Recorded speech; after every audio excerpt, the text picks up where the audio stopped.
Hasil gilingan awal terdiri dari campuran endosperma, kulit gandum, dan dedak.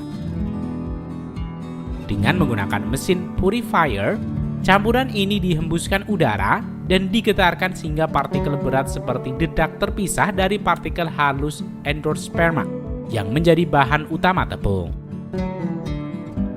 Tahapan ini sangat penting untuk menentukan kualitas warna dan tekstur tepung akhir.